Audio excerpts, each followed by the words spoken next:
Hello folks, welcome to Reg's Banjo Basics. Now, I'm Reg Troubshort, I'm a banjo teacher, banjo player. I play in a couple of bands, but like with everyone with this current virus situation, lockdown, it's all pretty tough. All our gigs have been cancelled up through until August, and face-to-face lessons have been cancelled as well. So I thought, well, what I should do is give you a few lessons over the internet. Why not? Then at least you can have something to do, and hopefully it'll keep me occupied as well. So what I'm going to be telling you today is the very basics about playing the 5-string banjo, what I've got here.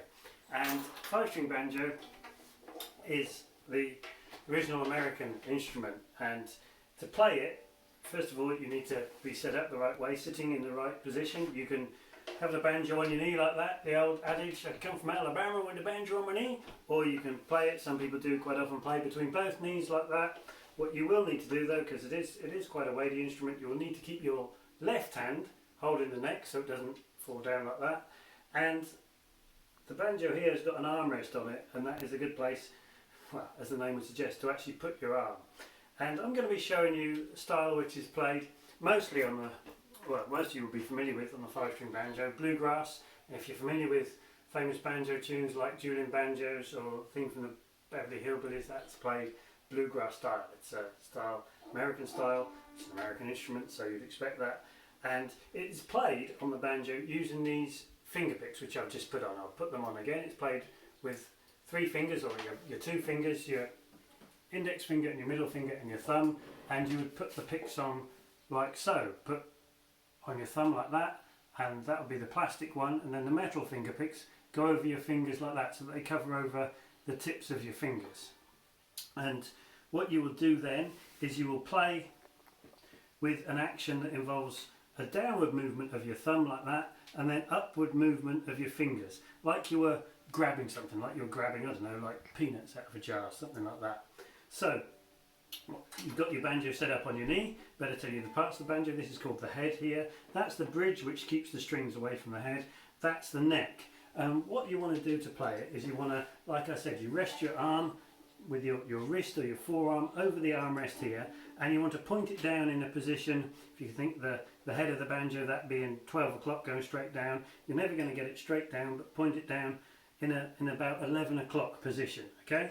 And then what you want to do, I've said that's the bridge which keeps the strings from the head of the banjo, but you want to make your own bridge so that your hand's going to be nice and steady. So you want to put your ring finger and your little finger on the head of the banjo like that, and that's a bridge as well. That's called a bridge as well.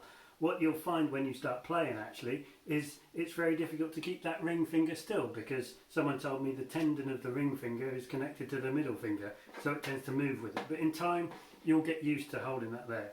And what we want to do, we want to play a way that would make the most efficient use of your fingers. Now with the strings on the banjo, it's got 5 strings, hence the name, the 5-string banjo.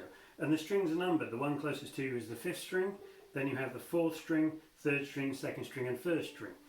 And what is interesting about the banjo, makes it different from other instruments like a guitar or fiddle, is that the string closest to you, which is normally the lowest pitch, on a banjo is actually the highest pitch, the 5th string. You can see, because it only actually goes 3/4 of the way up the neck.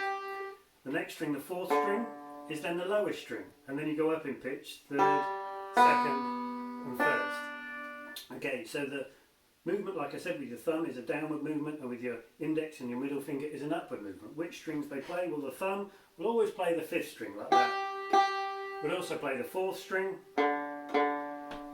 play the 3rd string quite often. Occasionally it might play the 2nd string. With your index finger you would sometimes play the 4th string, often play the 3rd string like that, always play the 2nd string like that as well, and then with your middle finger, one at the end, you will always play the 1st string with your middle finger.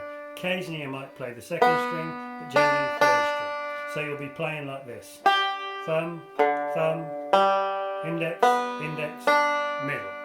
Okay, so later on I'm going to be showing you a bit more complicated routines with your right hand, but for now that's all I'm going to do. Thanks very much for listening. I'm going to leave my email address and contact details after the video, so if you do want to get in touch, And if you want to make any contribution, that would be most welcome. I mean, I can't even busk with what's going on now. I guess I could go out in the garden and busk and attract passers-by, but there ain't too many passers-by at the moment, so any contribution would be welcome. Thanks very much.